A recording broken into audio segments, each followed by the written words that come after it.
Now, this is the last topic from the chapter circulation. The last topic is lymphatic system.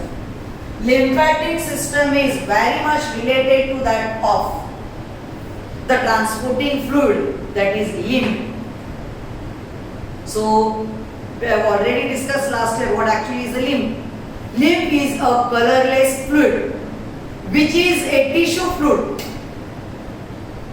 which is found to be present in between the spaces, as it may be called as the tissue fluid, which is found to be present in the, what you can say, the space in between the two cells. This fluid, actually the system as lymphatic is made up of from the following components.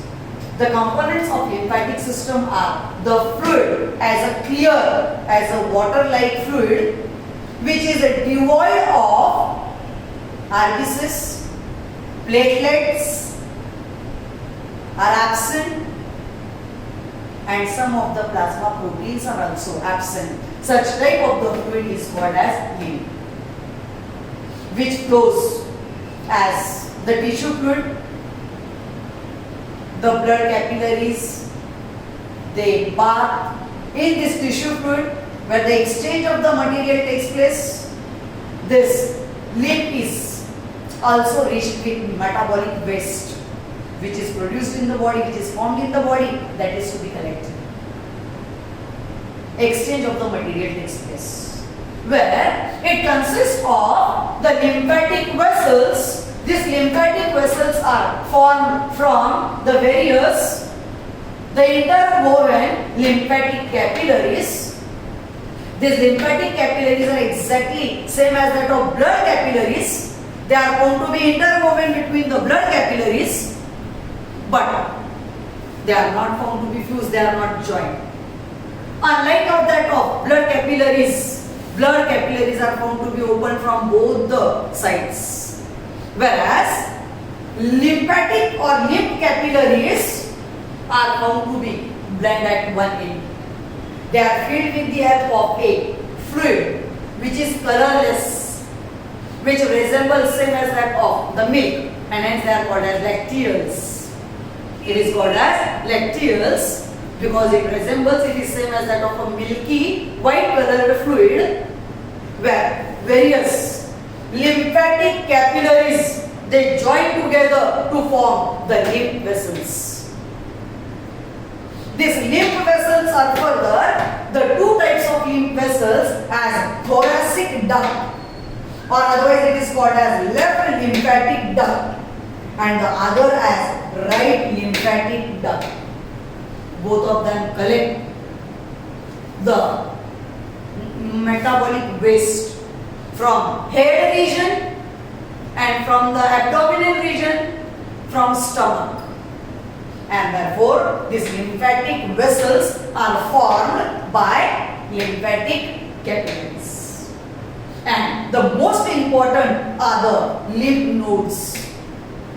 These lymph nodes are found to be present in the neck, in your tonsils, in the armpits, in the Grion region, where these lymphatic nodes are the nodes which are kidney shaped, are interwoven as such. See here, these are the nodes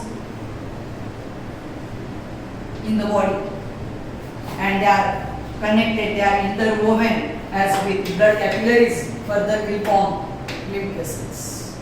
But here, these lymphatic nodes are the nodes where their main function is the synthesis, the production of antibodies takes place.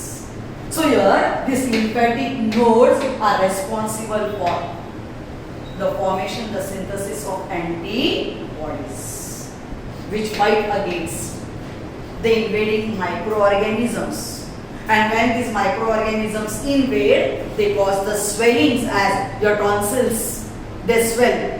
When any type of infection as bacterial to viral infection takes place in your throat.